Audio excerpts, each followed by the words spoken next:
Said something about talking.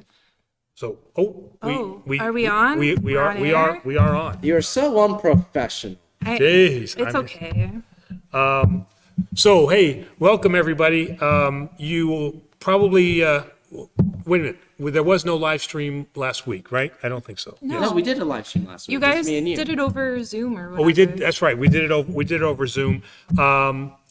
So I'm back in Rochester, and then I'm going to be leaving for 2 weeks again because unfortunately my father did pass away.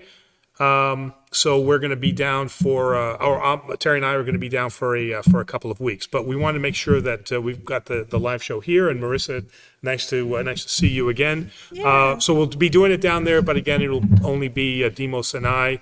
I'm going to see if I can get it done at one of the Pappas Greek restaurants down there on the Sponge Docks. So out in Tarpon Springs, I know. I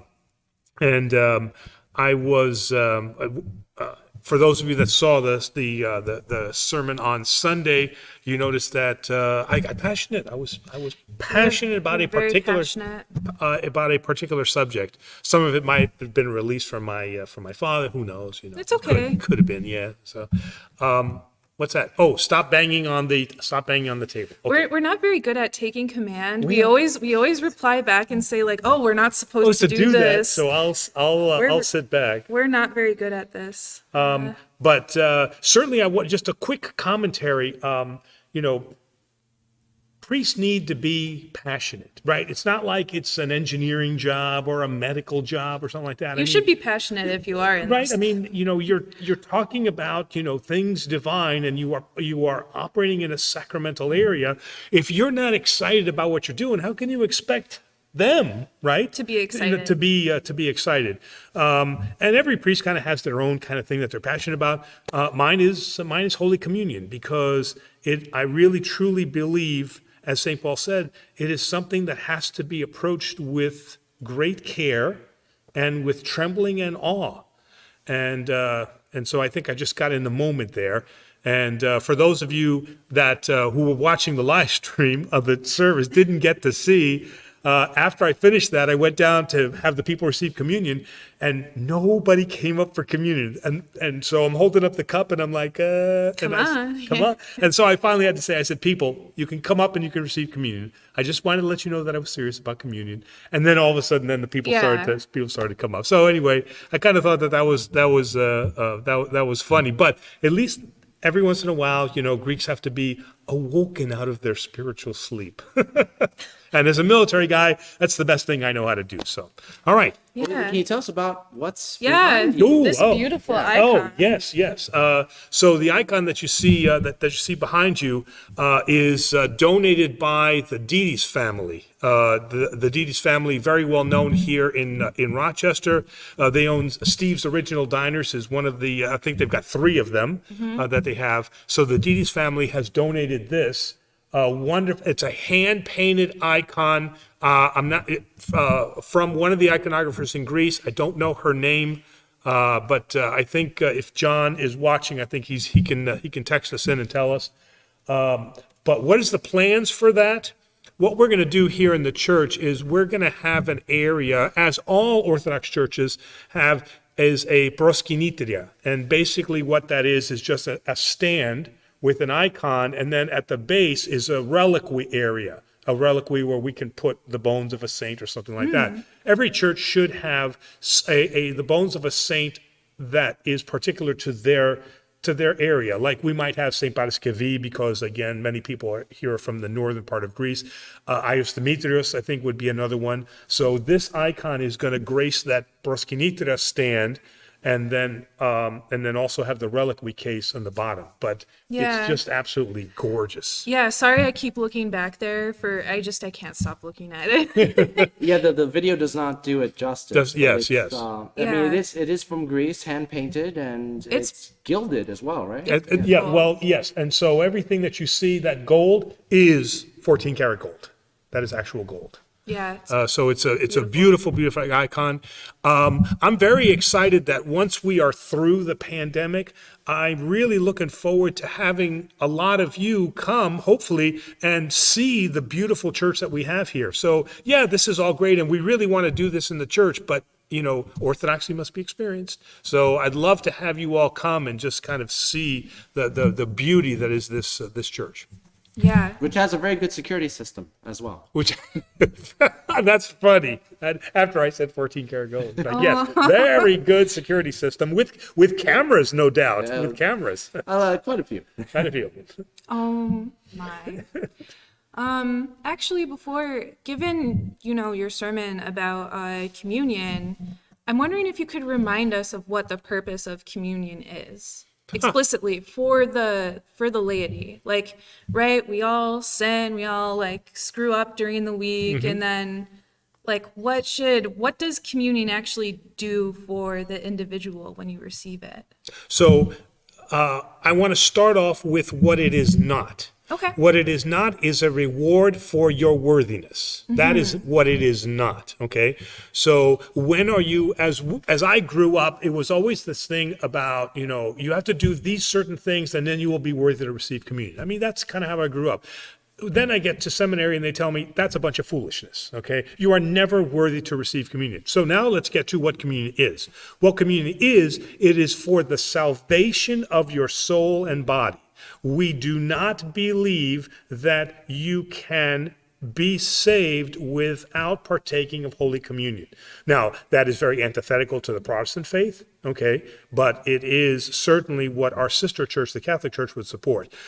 Holy Communion is a sacrament that is essential for salvation because what it provides for us is the body and blood of Jesus Christ within us. Not that we share in his essence, but we share in his energy, okay? And that energy then comes to us and gives us that renewed sense to be able to face the week ahead of us and to attempt to minimize our sin. I can't even say to attempt not to sin because it's going to happen, but to minimize it and to recognize what it is and to try to do, as St. Paul says, that which I know I should do.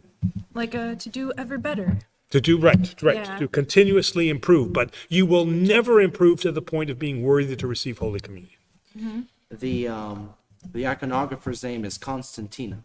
Oh, Constantino? Yes. Ah, okay, all right. Directly from the source. Directly from the source. Very good, very good. Nice. I'm glad that that person is listening in. Yeah, thanks, John. Whoa, wait. Oh, yep. Sorry. Let's just refer to him John as Mr. Smith. Dides. His name is John Smith. Well, there's so many Yanni, like Oh yeah, it could be anybody, it's right? any Yanni. like it's like saying Bob or something. So let's see. Diane says, Eferisto o Theos Mazisas, warm wishes from Florida. By the way, she sent Diane sent in some wonderful Indian Lenten recipes. Some coconut prawns and some curries, and so we are looking at trying those. So I've got some, and so I said that I wanted to compile some interesting Lenten recipes. So you all are sending in some stuff to me, and I want to kind of collect that, and then be able to put that up on our website under Lenten recipes that are not pasta or rice. Yeah. Also, maybe it's time to revive Kitchen Talk. Yeah, that's right. We did get a good response on Kitchen Talk. So you're right. Maybe that is time to. I'd be down to do that because this weekend I'm gonna do some like roasted chickpeas and stuff, and just like onion and yeah, I'm gonna try my hardest to cook good stuff. See, she waits until you leave town to make the good stuff. No, she's going to make it in our kitchen. Oh, yeah, sure. You can make it in our kitchen because Marissa is our cat watcher to take care of our kids. She takes care of our kids. They're really good. They're really sweet. So that'd be awesome. Use our kitchen for important purposes. Yeah, awesome. Yeah, I don't want to neglect people waiting in the chat and stuff. Diane wishes the memory of your father to be a blessing. Thank you, Diane, Ted. I appreciate that. Yeah, medieval guitar. Condolences, father. Thank you, thank you. May your father's memory be eternal. Question. The icons in our Orthodox prayer books and Orthodox study Bible, may we venerate them? So like, say you come across maybe a icon in a book. Can you venerate the book? There's a second part. Oh, wait, sorry. These items were in our icon corner when it was blessed by the priest as part of our house blessing, if that makes a difference. Actually, it does make a difference. There is always the question that comes up about what do I do with my Sunday bulletin that has a picture of Christ? And what do I do with the icon card that from my funeral? Because they're icons.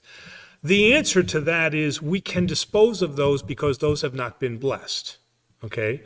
But we dispose of them in a proper manner, just not toss them out, but respectfully. So, but anything that is blessed, like the example that you just gave, where you had it in your iconostasi, and then the priest blessed that now becomes a blessed object and needs to be disposed of in a proper way. All right. Now, getting back to the original question of the veneration, remember, it's not the material. It is the prototype that's being represented. So if Christ is being represented on a piece of paper, then that image can be venerated. So absolutely, the answer to that question is yes. You can. But it's a question more of, if you have to dispose of something like a Sunday bulletin or an icon card, something like that. But absolutely, yes.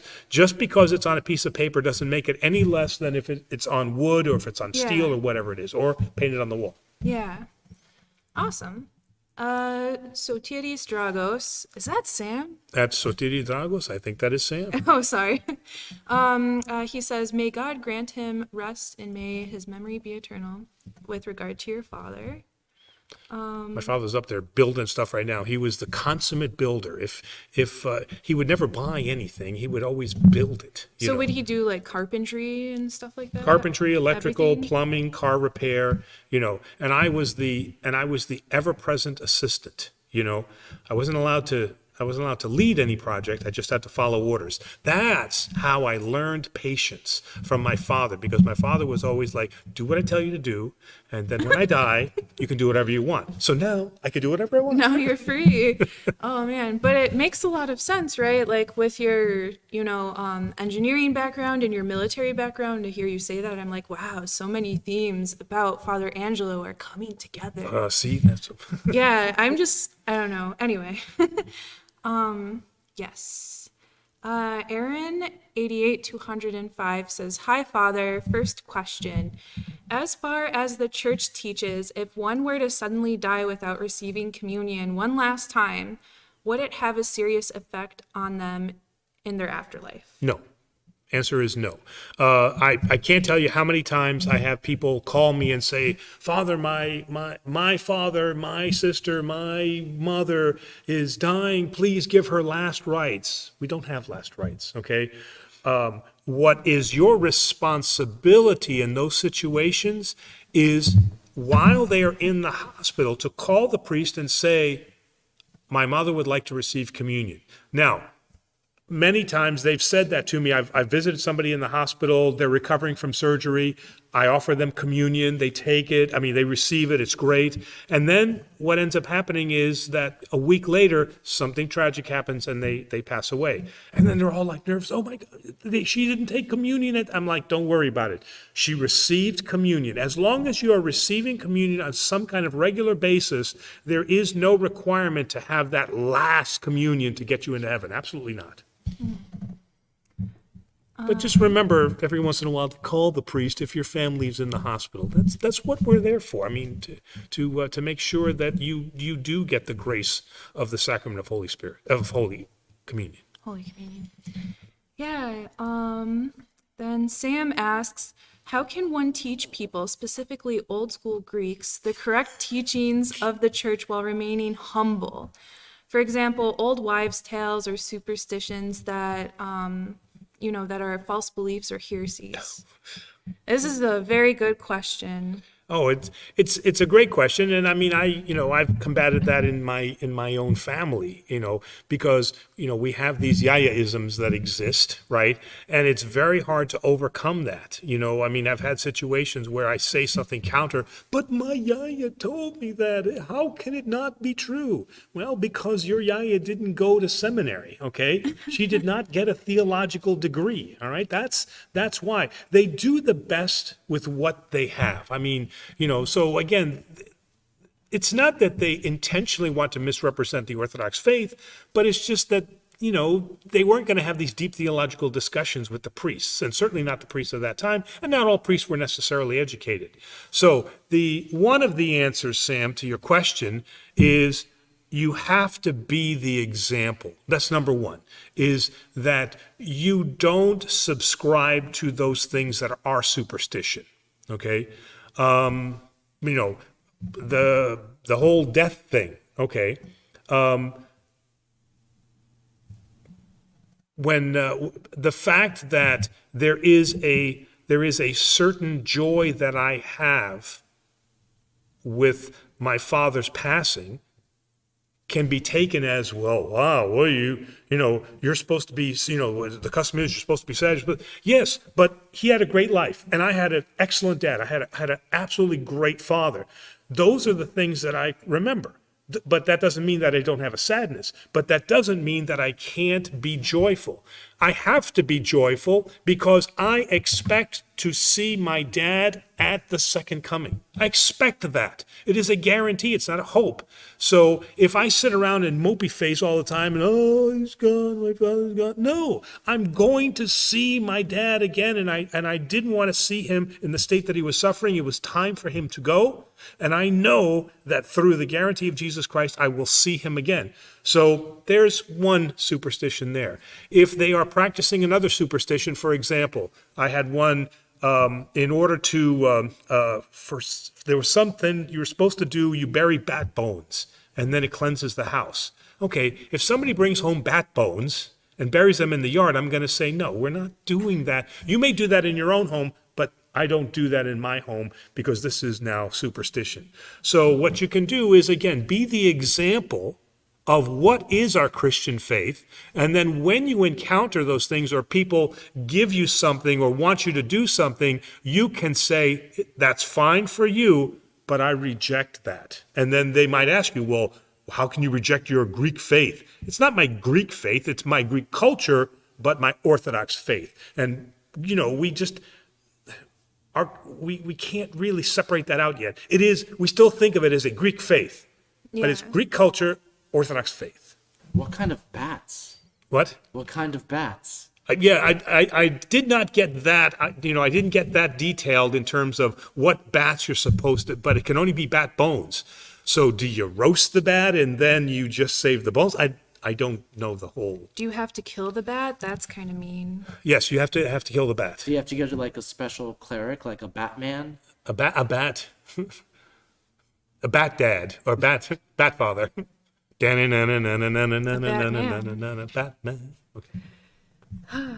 But we do have, and I'm sure you've heard some of them, Demos. I'm sure that you've experienced some of them too. I mean, they're all interesting mythological things, but we can't attach any more importance to them than just kind of cool stories. Can I tell you a story? I made one up when I was in Chicago, and people bought it. Because there's a very strong Greek community in Chicago. And yes. Some of my friends, like at this time, I used to smoke cigarettes, and we went to a cafe where they were growing some basil outside. And I said, if you smoke basil, it will cure you of your hangover. And they totally bought it. Anyway, I shouldn't say that. Oh, that must have been a rough drag. Ooh.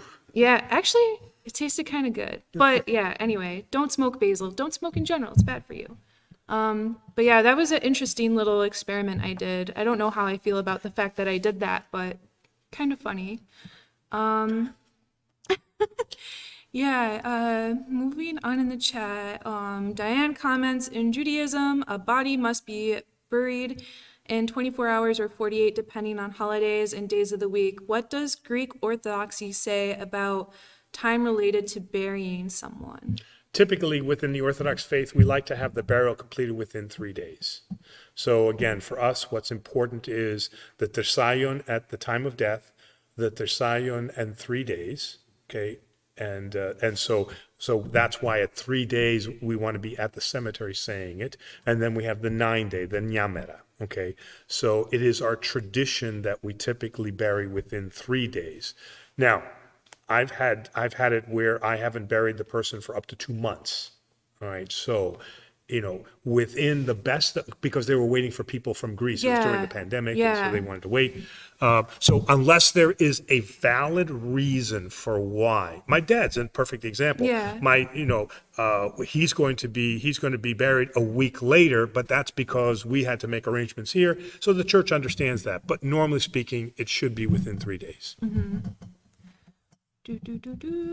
Our fact checker says that she thinks she's heard it being a rooster bone, not a bat bone. A rooster bone. Oh, the rooster bone. Okay, all right. I thought there was. Okay, they told me bat bone. So maybe they didn't know what they were talking about. I assume a rooster bone will be easier to get a hold of in Greece rather than a bat bone. Than a bat bone, right? Yeah. Okay. All But right. maybe if it's, harder to get a hold of, that makes it more special. I guess. I've heard other things too, like if you sacrifice like a lamb or a cow and you bury it under your house and stuff. Anyway. It's a good source for steak. Yeah. But no, you're supposed to bury the whole thing. Instead of you've heard of the century egg, right? In China, they have the century egg. No, I haven't. Okay, so the century egg is you take a duck egg, right, and you wrap it in I think the leaves and stuff like that, and you bury it for I think it's 100 days.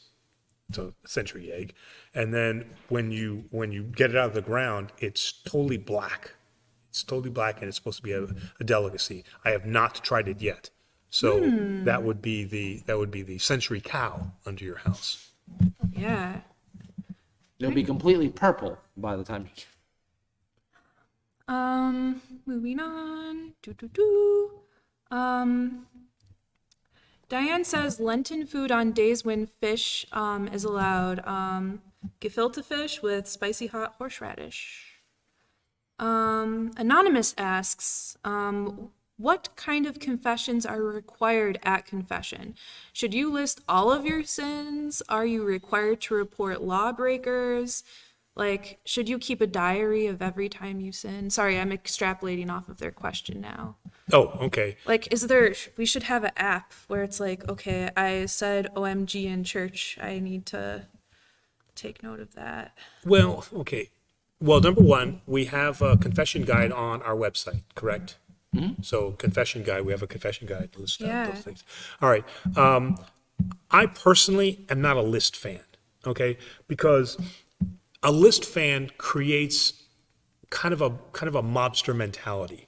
What do you mean by that? Well, like, hey, I did a lot of bad things, so Father, here's my list of things I did bad. So, kind of clean up this list for me because, next week I got a big long list of stuff I got to do. So I'll be back next week. It'll be 2 pages long. So, that's a kind of a mobster, kind of idea of, cleanse this list on a weekly basis. It's like turning in my laundry, right? Yeah. Okay? We don't want that. That is not what confession is.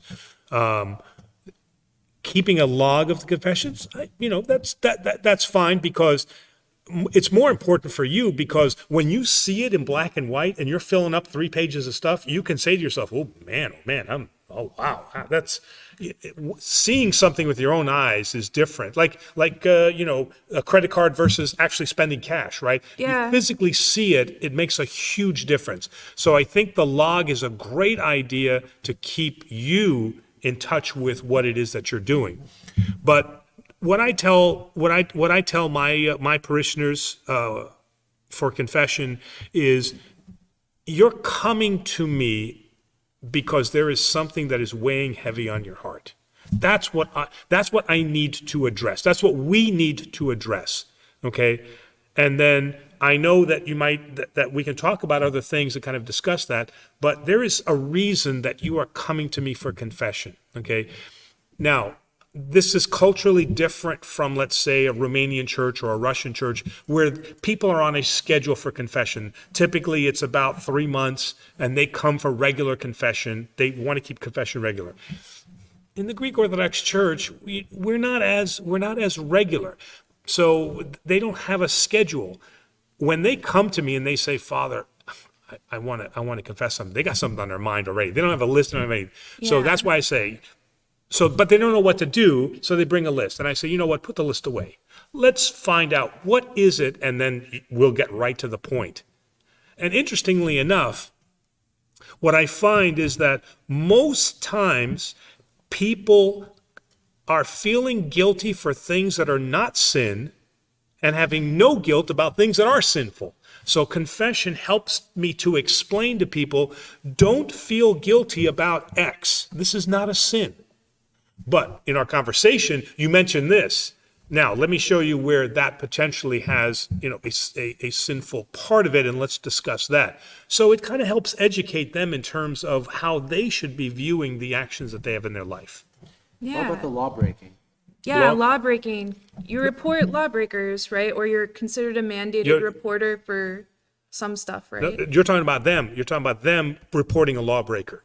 No, that is not within the veil of confession because that's not about you, right? If you come to me and you say, I know somebody that's breaking the law, that's not confession. That's not about you. Oh, no. Oh, No, I the don't impression know. I got from the question is like if somebody confesses like that they did a crime to you. Yeah, that's Like, how I okay. interpreted what they. Yes. Okay. Right now, the only thing that under state law that I am required, it's not even federal law, state law that I'm required to do is, as I mentioned before, I must report incidents of child abuse. I must report that. But if you say, Father, I think I'm going to kill my wife, I can't report that because, it's not minority report, right? We can't be the thought police here. I don't know what you're, now, certainly I need to talk to him or her, and say, wait a minute now, let's, kind of talk them through. If somebody comes to me and they say, I have killed X, okay, now, at that point, that's something I'm going to take to my bishop, and the bishop and I are going to then determine what is the appropriate action at that point. Wow. They could, right? He feels guilty, It could have been something, 20 years ago, Yeah. I killed somebody, or yesterday I killed somebody. All right. But at that point, one, I haven't verified it, right? Okay. So that would require more discussion. But any reports on child abuse are not covered by the veil of confession. I hate to say that because, then somebody might Do it and then not confess it. and then not confess it. I don't want to be. Yeah. So So The catch-22. it's Yeah. it's now I'm like, I don't know how I feel about the fact that you can't do something with that kind of information if someone confesses having killed someone. Is it bad if I feel like you should go to the police for that? No, of course not. No, absolutely. Absolutely. Feel because I would be conflicted in myself. That's why I'm not leaving that decision to myself. Yeah. Because I am in no way qualified to figure out how to respond to that. So, again, that's one of the things I appreciate about the Orthodox faith is that I have a spiritual guide that I can go to that can help me determine what it is that I'm going to do. Yeah. And I don't see telling my bishop as breaking the veil of confession. Because I need help. I need guidance. I certainly don't want a crime to go unpunished. Right? Yeah, what would And you what penance am I going to give? what would you say if someone like judged you then for not immediately going to the police? Like they took it a step further and was like, "Why even go to the bishop? Just go to the police." Well, I really can't worry about what they are thinking. Yeah. I know the vows that I made at ordination, and that was to the obedience of the church. And the church in her wisdom said to do this. So they can think whatever they want. I mean, I really can't be bothered with that. Well, I guess if somebody's already at the point where they're coming to a priest, confessing of the crime, I mean, Now- yeah, I mean, at that particular point, they're already, if I dare say, kind of on the road to you helping them go And, through the Yeah. and I think that's just this is the missing component is that I would do my level best to get them now, because Demas is actually is very correct here. Who would have thought that actually Demas would be right? But here he is being right. Okay? I got on record too. It's great. And it's on record. But if they say that, they're already on the road to repentance, and then I would do my level best to say what the right thing to do here is, you need to go to the I'll go priest. with you, whatever it is, Yeah. but so that's the missing component is that if I heard that, I would make a very strong attempt to get them to do the right thing. Yeah. That makes me feel a bit better about Yeah, what you yeah, said. so- Personally, I was like, What? you Who? won't go to the. Anyway, moving on. Hey, Joey, this is I found the priest you got to go to, man. Somebody, man. Oh boy. Matthew McCarty asks, there are traditional Catholics and the others. Do the Orthodox have the same predicament? There are traditional Catholics and the others. So I guess maybe those who are practicing Catholics and then people who claim that they're Catholic. Are there but different sects of the Catholic denomination? Like in Orthodoxy, there's it's Eastern Orthodoxy. We have Greek Orthodoxy, Yeah. Russian. Is there something similar going on with the Catholics? Well, yes. There's Roman Catholic, there's Byzantine Catholic, there's the Mennonite Rite, there's the Marianite Rite. So there are different classifications within But Roman Catholicism. Within Catholicism. I think what Matthew is asking, because he asks, does Orthodoxy have the same predicament?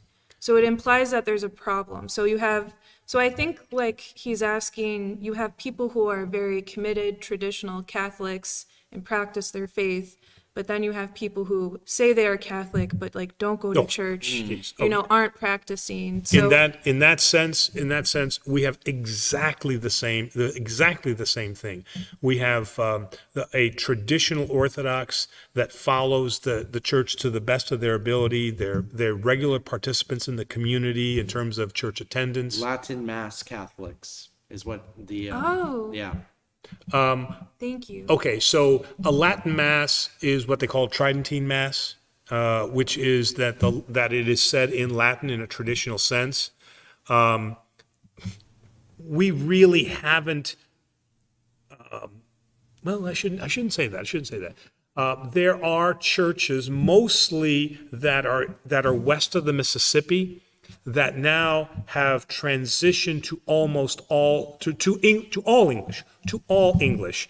So we would consider that a non-traditional Orthodox church that does not use the original Greek, okay, the liturgical Greek, or if it's a Russian church, the Slavonic Greek.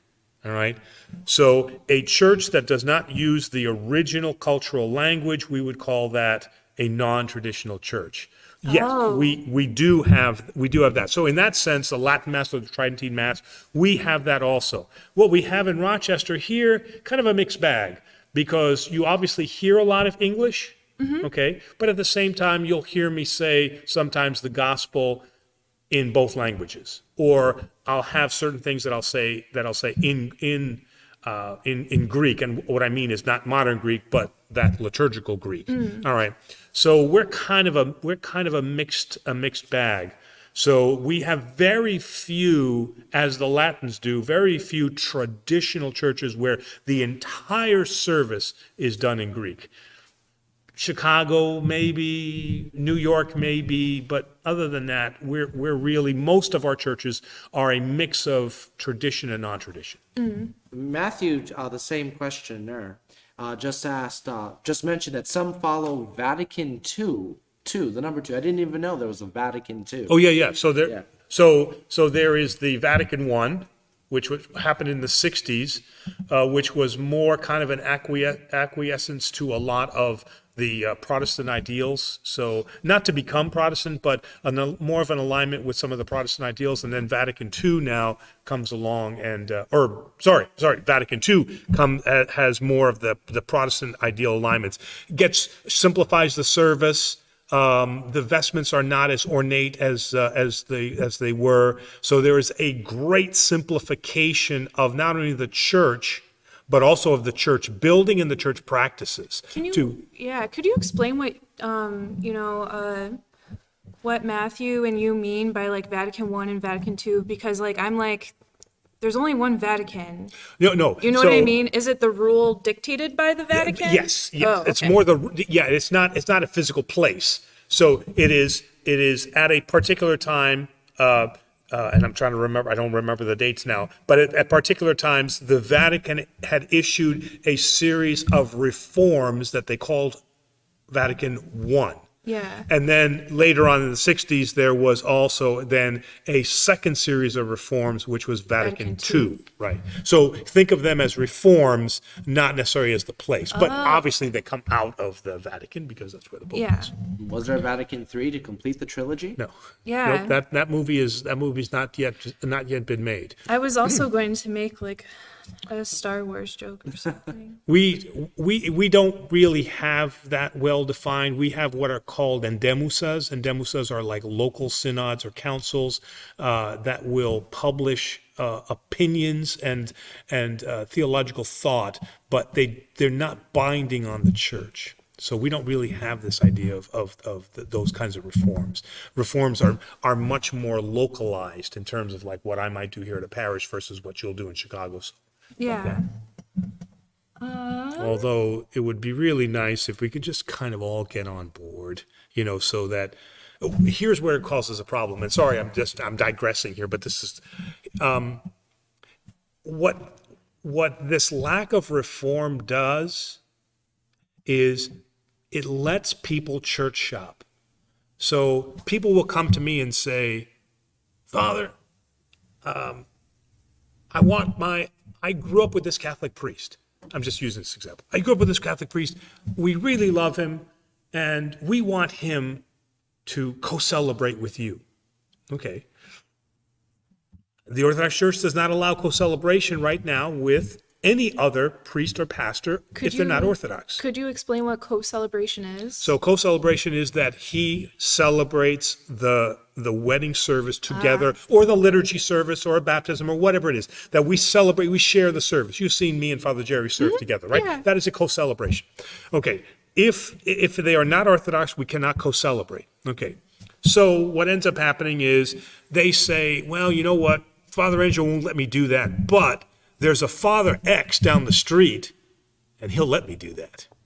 Because he's like, our church needs to be more liberal. You can come to me. So what happens is people go and they shop around and find the priest that will do what they want to do.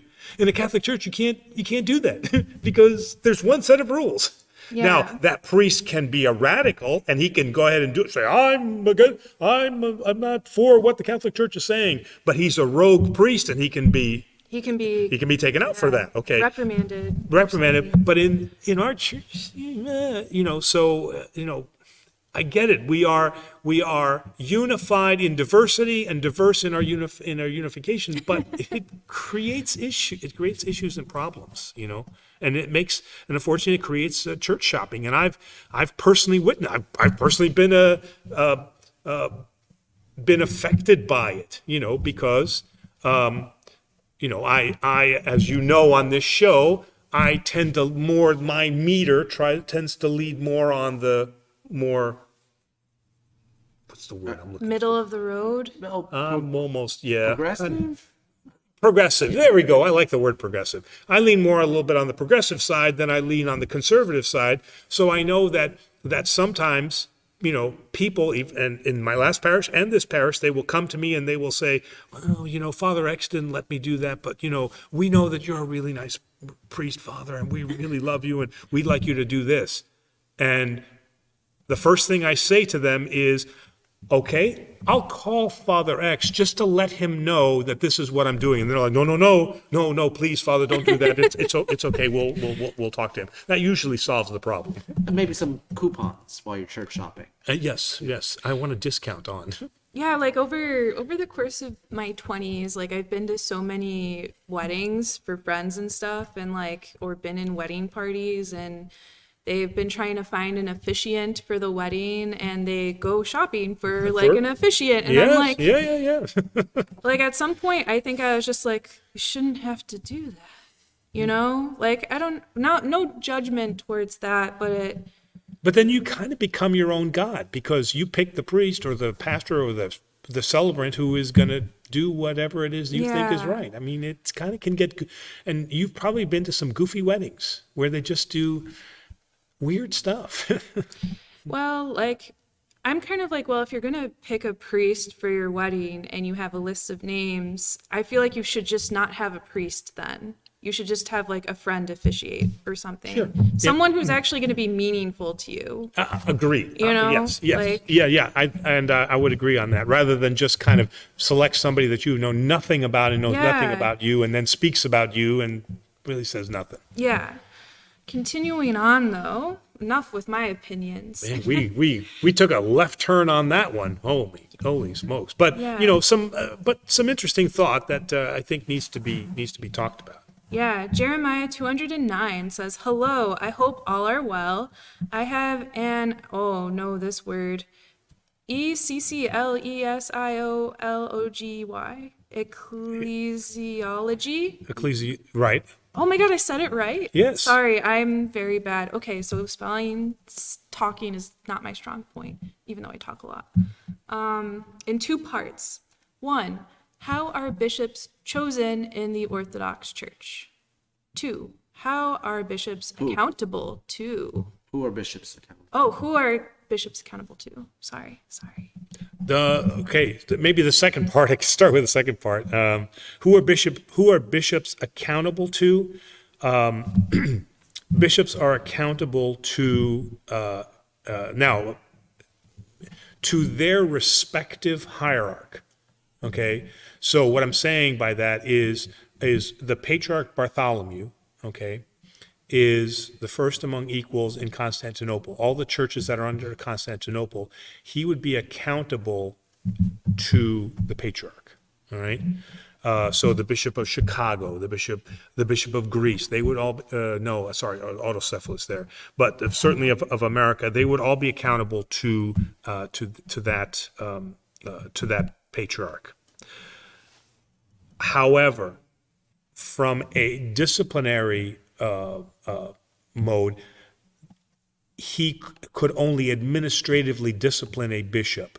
But from an ecclesiological standpoint, as is mentioned here, that would have to be done by a synod of bishops. The synod of bishops have to come together and to decide disciplinary action against that particular bishop. No one bishop can put disciplinary action against another bishop. They all have to come together. They have to come together and determine that what that bishop did is canonically incorrect or invalid or whatever it is.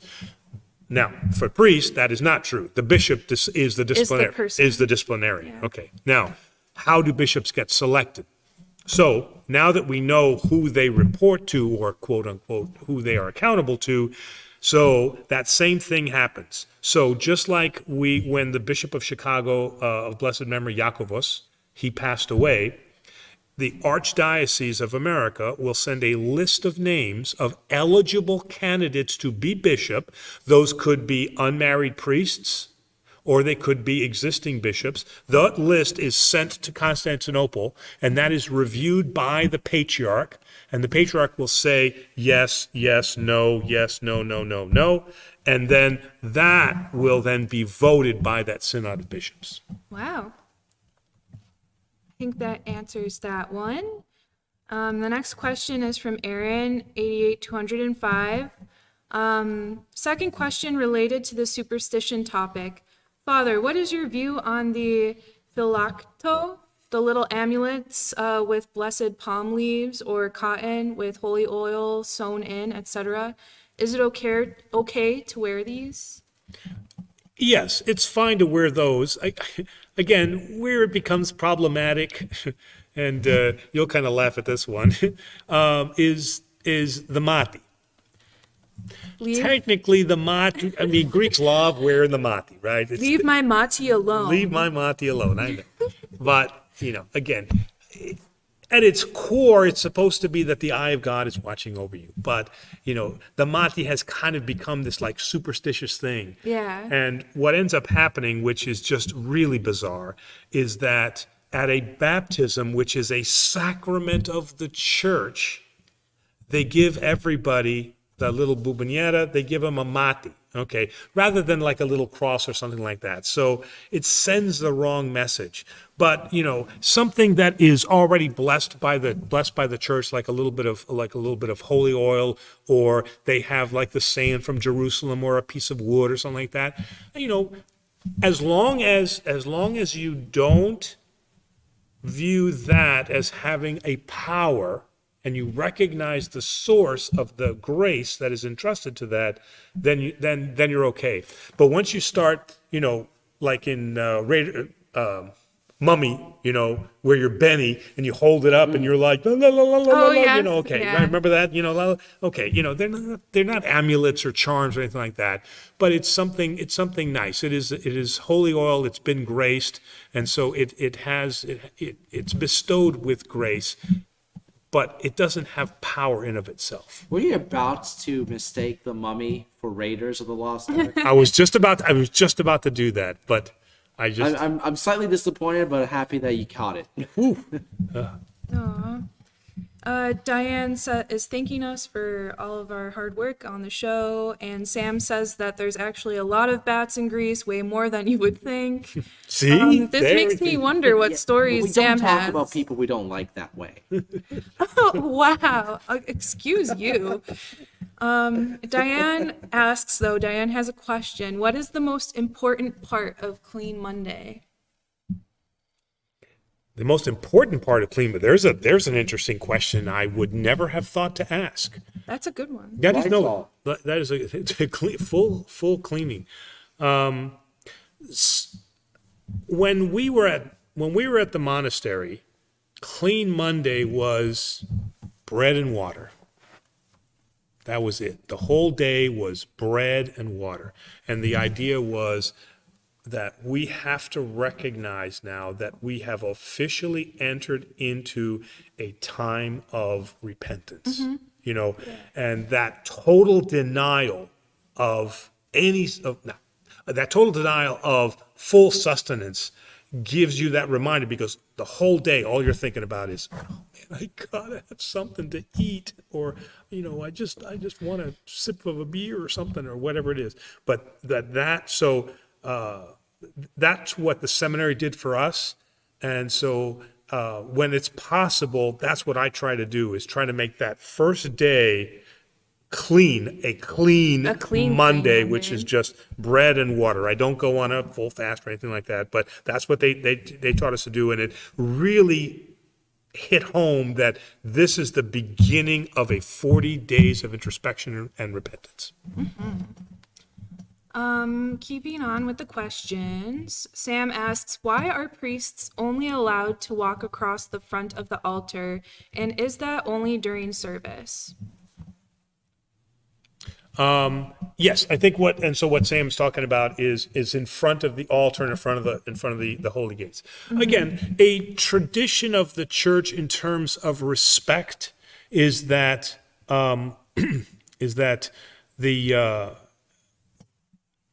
remember what I said, that sometimes we remember our Jewish heritage and we call that area the Holy of Holies. And we know that that is where God resides. Again, I know that God is everywhere, but that God resides there, and that standing before the altar is something that is for the royal priesthood. We are all priests, but for the royal priesthood to stand before the altar and to lead the congregation in prayer is a very terrifying and fearful thing. So those people that can stand in front of the altar are those who are ordained. So what we don't want is people just using it as a traffic lane, okay, that you go back and forth. Now, to Sam's second point, the way that I was taught is that the only time you should be crossing there is that when you are engaged in a service.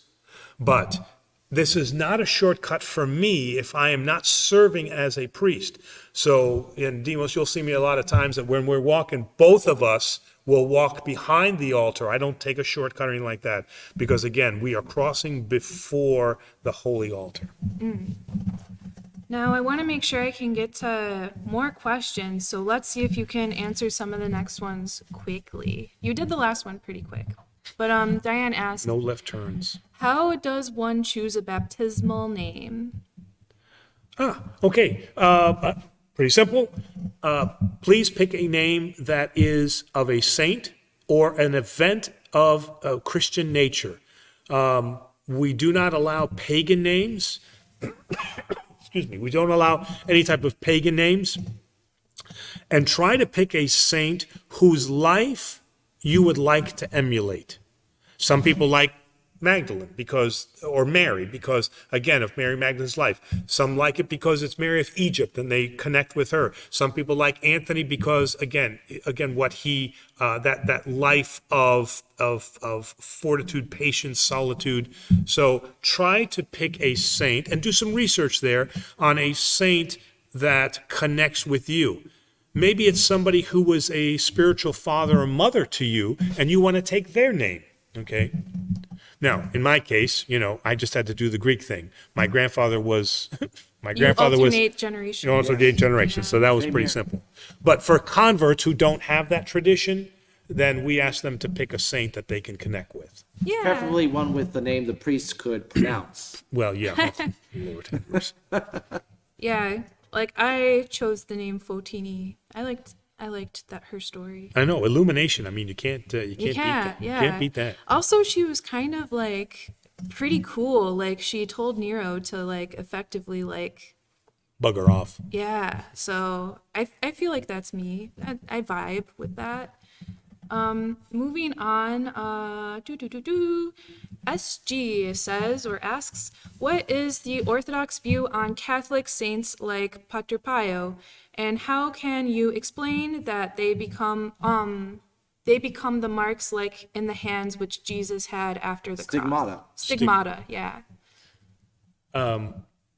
So, okay, technically speaking, there are saints that are recognized in the Orthodox Church but not recognized in the Catholic Church, or recognized on a different day in the Catholic Church. And then the opposite. There are Catholic saints that are not recognized in the Orthodox Church as saints.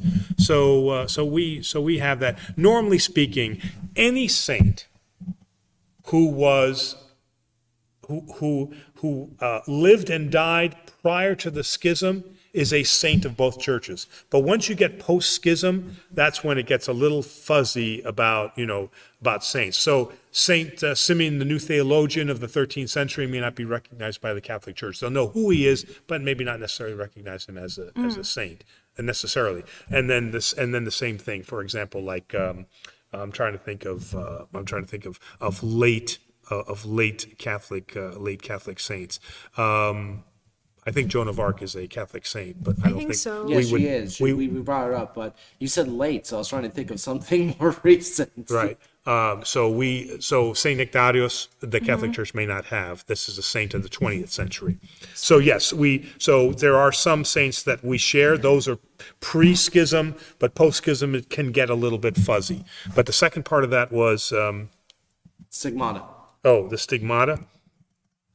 And that one is going to be one that needs a little bit of research in terms of, we are not taught that in seminary. We know what it is, okay, but I don't really know what the Orthodox stance is on whether or not what we make of stigmata, if we really do anything with it. Let's do a 101 on that. Yeah, you guys could do a video.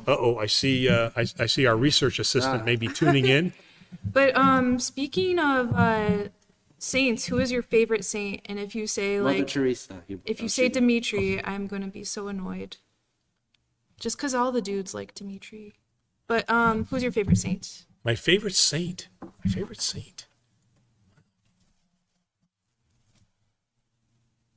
Actually, well,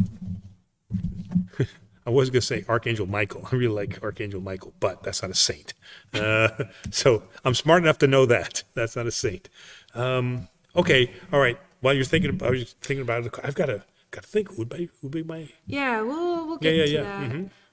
I like this next one from Music is Magic. Good evening, Father. What can I do to start practicing Greek Orthodoxy again as an adult? I was baptized as a child and lost touch. Number one, find an Orthodox church. Number one, you remember, Orthodoxy is not an intellectual pursuit. Okay, it's not something that you can get a study guide and bring yourself back. Find an Orthodox church. I don't care whether it's Greek Orthodox or Coptic or Russian. Find an Orthodox church. All right, and then focus on connecting with that community. You cannot be Orthodox if you are not part of a community. How many times have you heard me say that, right? How many times am I lecture about it? You say it pretty much every Every OQA, sermon, right? Yeah. Okay.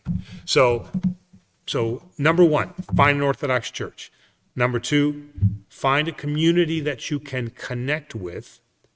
And then once you find that community, now go ahead and get to know the priest. What happens a lot of times when people make a mistake is they find a church, they get to know the priest, but then they don't get to know the community. Look, almost every priest is pretty gregarious and people like him. Okay, people generally like the priest. What they end up not connecting with is the community. They're too Greek, they're too Russian, they're not Greek enough. Okay, so find out about the community first, and then connect with the priest, because more than likely you will connect with the priest. I mean, it's part of our mission to make sure that we make you feel welcome. What we cannot do is force the laity to make you feel welcome. Yeah. Okay, we can only do so much. So I would say start with those steps first, because and having been down this path, because Terry and I needed to reconnect with our Orthodox faith, and way before I was ordained, and that's the mistake that we made. We found really great priests, but we just found that we just couldn't connect with the community, and then we ended up having to leave. So you will find the right community. I know that, but that's the first steps I would take. Yeah. Matthew also asks, I've started reading the Orthodox Study Bible. What else can I read? Someone recommended the Orthodox Prayer Book. Well, we have a reading list. Already done? Already Yeah. done? Okay. So We have a Demos- reading list. Yeah, Demos sent the reading list. So the Orthodox Study Bible is certainly a good place to start, but the Bible is hard to read. I'm sorry, the Bible is very hard to read. And you can't read it in order, because you can't get through the begets, right? Okay, you start reading Genesis, you get all excited about creation, Adam and Eve is kind of a cool story, Cain, and then all of a sudden it gets into the begets, and you're like, I can't take it. So also on our website, we have the 1 year reading guide. Read the Bible in a year. It's a 1-page sheet.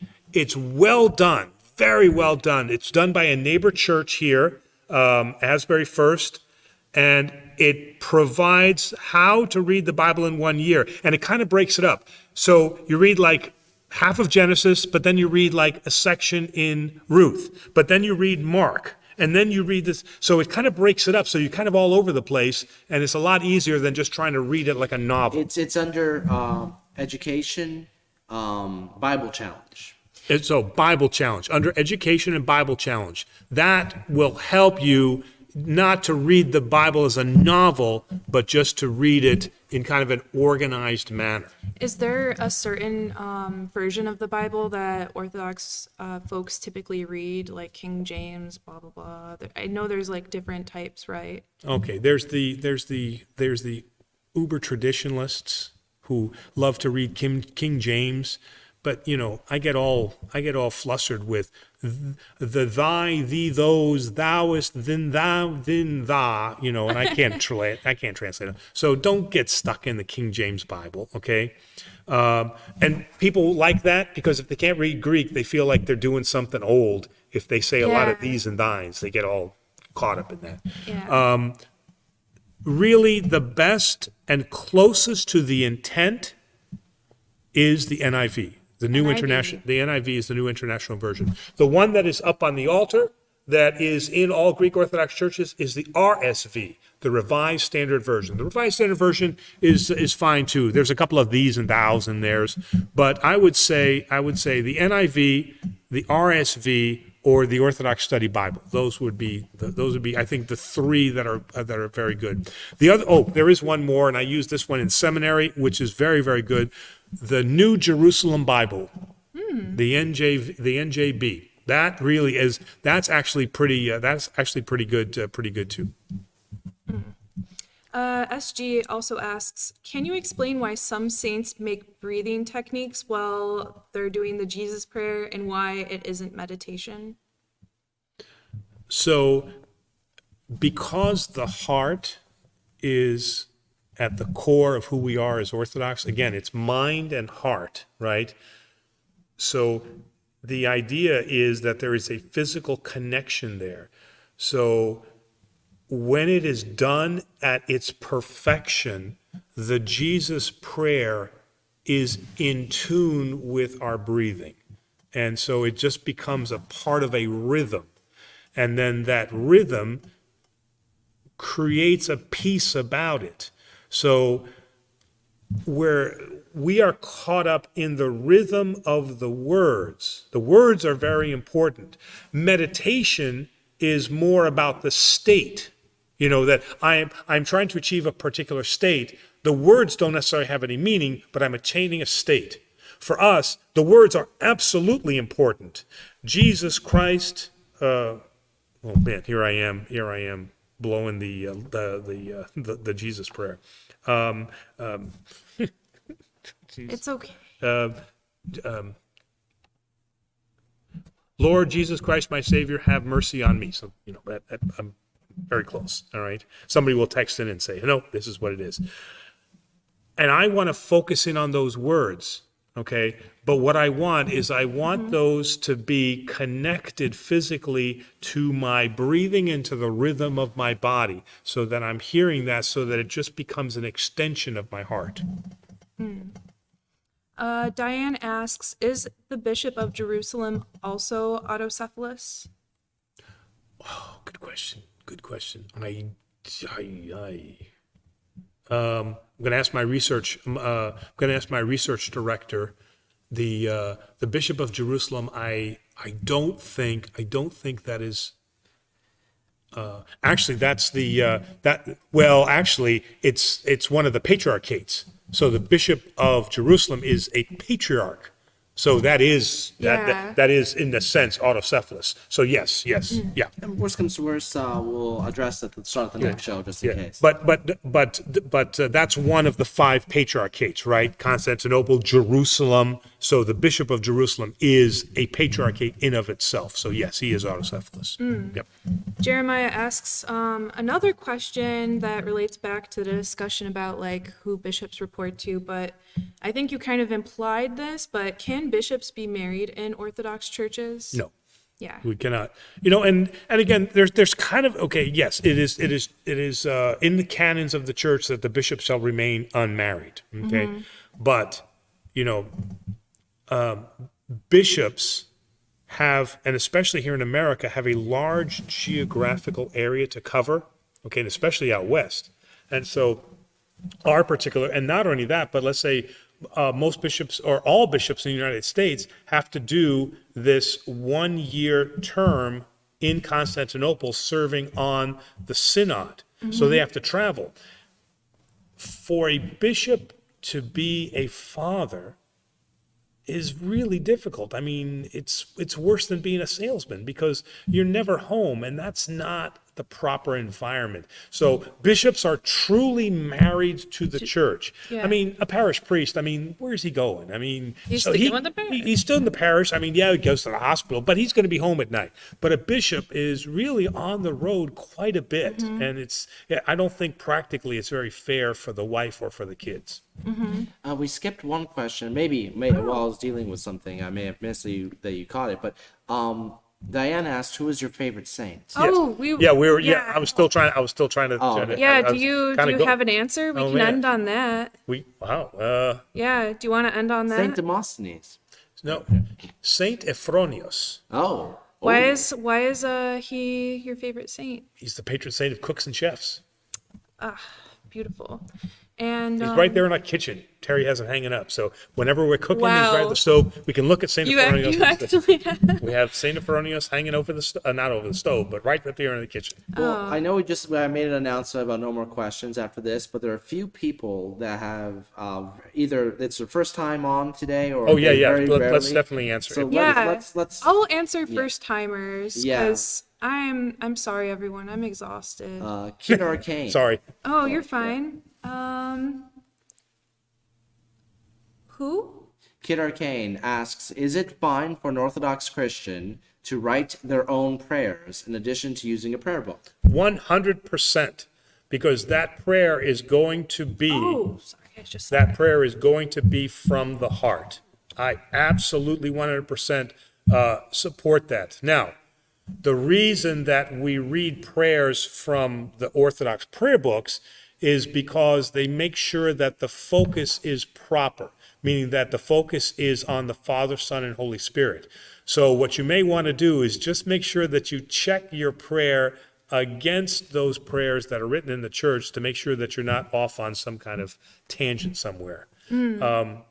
Orthodox prayers begin with a recognition of the Holy Trinity in the name of the Father, Son, and Holy Spirit.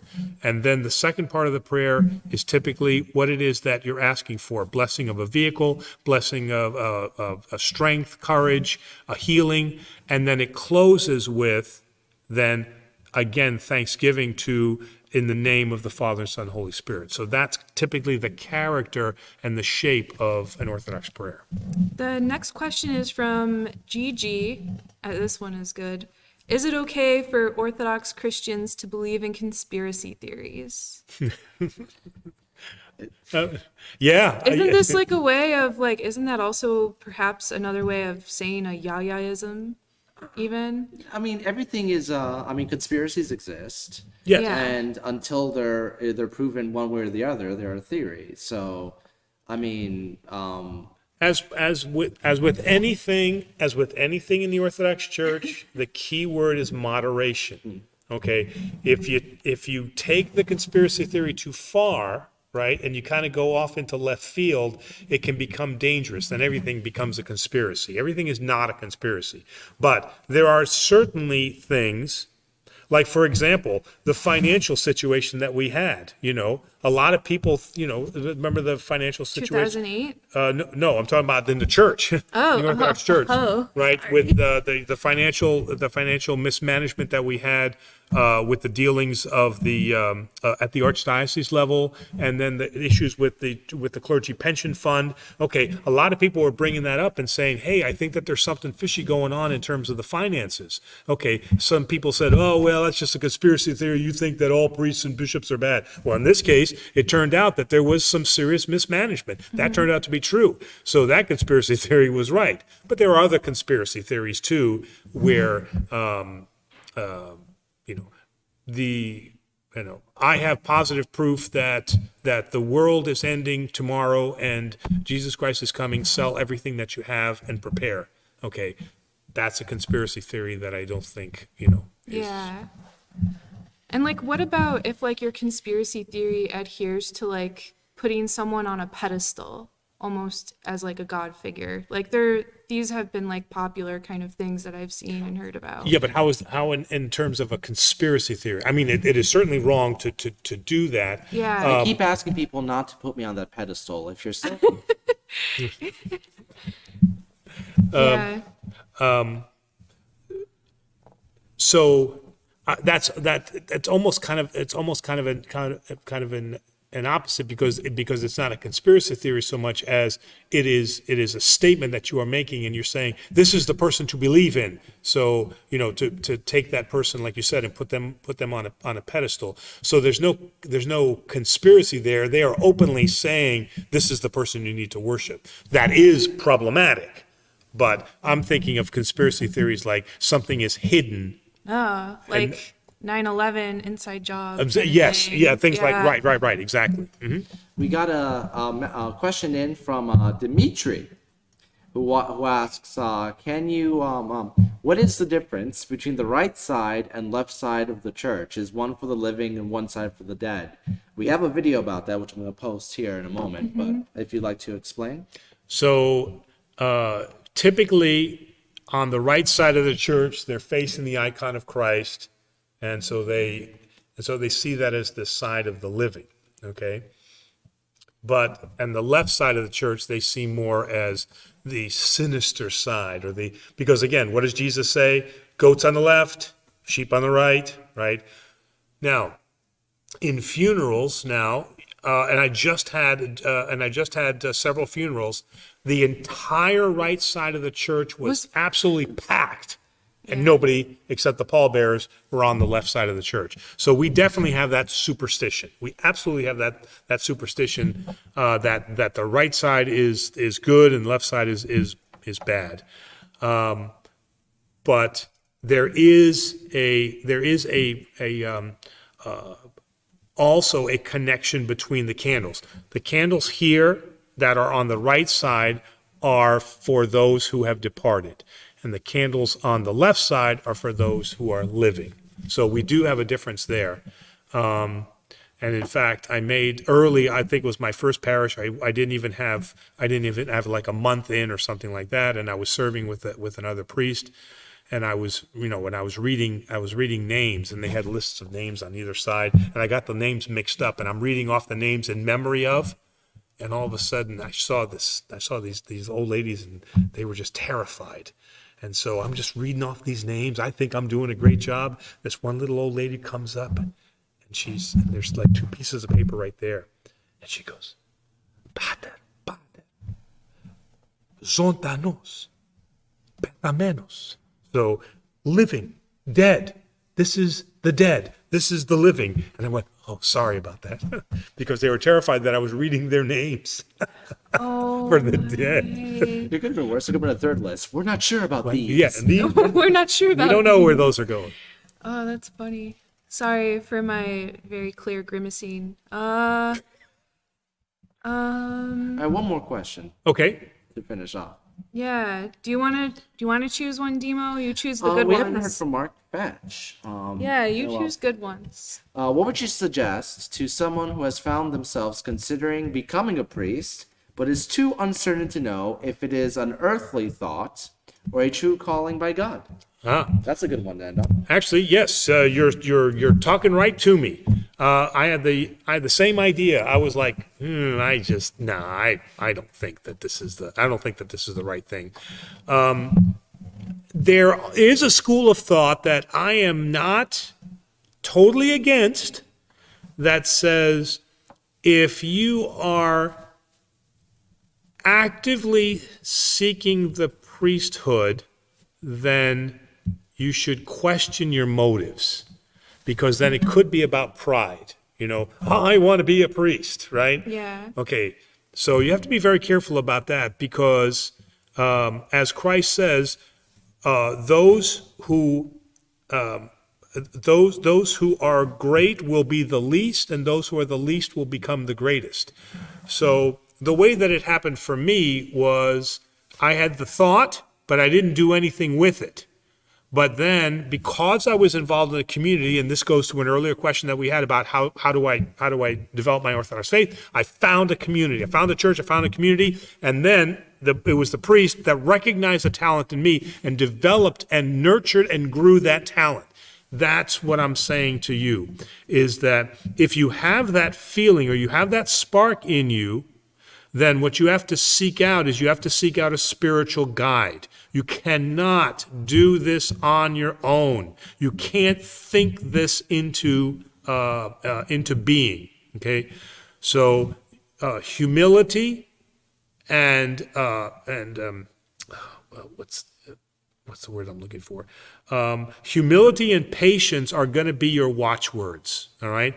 If you have the thought, there's nothing wrong with that thought. That's great. But seek out a spiritual guide that will help you develop and discern whether it is appropriate for you to become a priest, or are there certain items in your character that you may need to work on, like you're not patient, you always get angry, you don't like people, you're afraid of death. Those types of things, your spiritual father will help you reconcile and discern and either work through or then show you that maybe priesthood is not the way to serve God. Just one last thing, Makia, she's Protestant. She's interested stay with? in Orthodoxy, so she's asking for prayers. Oh, Yeah. and what's the name? Makia. Makia. Yes, absolutely. I will be offering those prayers because I'll be in Tarpon Springs as of tomorrow. So I'll be co-celebrating with my friend who is the dean of the priest and the dean at St. Nicholas Cathedral in Tarpon. So I will remember the name and Makia. Makia. I'll remember Makia. Well, speaking of the fact that you will be gone for the next couple of weeks, what can we expect as far as the Sunday services? Okay, that's a good thought. I will be gone for 2 weeks, but I will be returning on Saturday. Under the New York State guidelines, I take my COVID test when I come back, and I still have to remain in quarantine for 3 days. So that means I'm going to miss a third Sunday. So here's what we have lined up.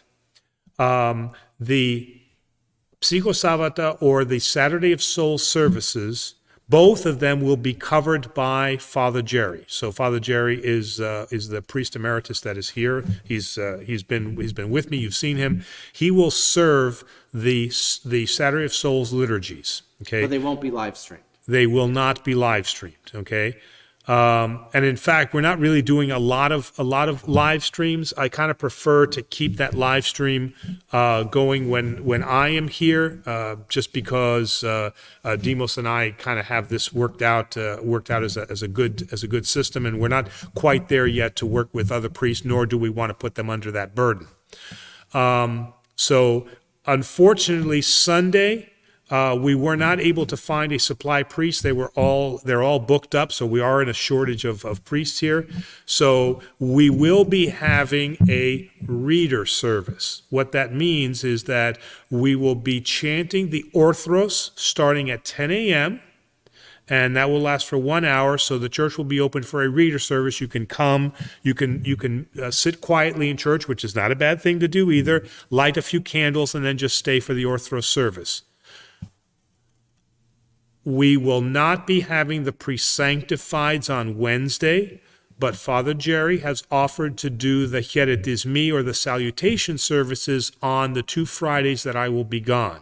Okay.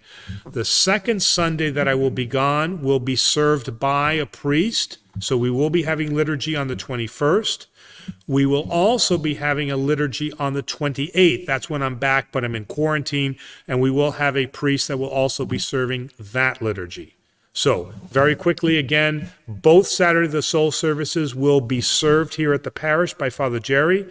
The salutation services will also be served on Fridays. No pre-sanctified service, and no Sunday service for the 14th, which is this Sunday. But of course, we're still going to have virtual Sunday school. We'll still be doing our Thursday night live stream. This show will still continue to go on. We'll still do the Thursday live show. Absolutely right. And we'll have some other special surprises along the way leading up to Easter. In fact, we're going to fly Marissa down to Tarpon, so she's going to be doing the show with us there. Yeah. Really? I am? Oh no, you can't. You're watching our cats. Yeah. Oh, yeah, I that's forgot true. about that. Oh, It's okay. Yum, yum, yum.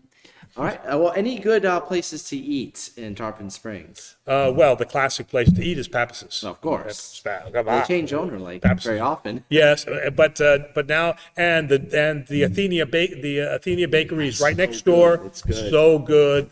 Coffee is great. So you eat in the restaurant, you go right next door. You have your Greek coffee and a few Ellinika glikes there. So that's gonna be great. There is another restaurant that is there, but I'm gonna tell you about that next Thursday. All right. And so in the meantime, if you guys like what we do, feel free to like, comment, and subscribe. Hit the bell if you want to, be notified when these Thursday nights happen, among other things. And We have a lot of cool stuff now as we're entering the end of this pandemic. We have a lot of really, really cool stuff that we're going to be doing. In fact, do you want to tell them our secret surprise or going to wait? Which one? it's a secret surprise. You should. Okay, You should keep it a surprise. We have a few. we have a that few. we All can right, talk I'm going to wait. We got a really cool thing coming up, though. Yeah. All right. All right. So any last thoughts or anything? I think we are good. You're looking kind of Yeah, I'm slowly Slowly fade away. Slowly head to dusk. So again, thanks everybody for the comments. I'm so glad that we got a couple of new listeners. Your questions are really good. Give us those, please send us in those Lenten recipes because I want to go ahead and I want to get that compiled and we're going to do a couple of cooking shows when I get back. Yeah, that would be fun. Cool. And please share. We're less than 200 away from 4,000 subscribers, so please like and share. Yeah, Absolutely. Feels good to have us. And Diane Solid, literally even just number. mentioned that too at the exact same. With great minds think alike, Diane. Wow. It just literally popped up. Anyway. All right. Everybody have a great night. We'll see you Thursday.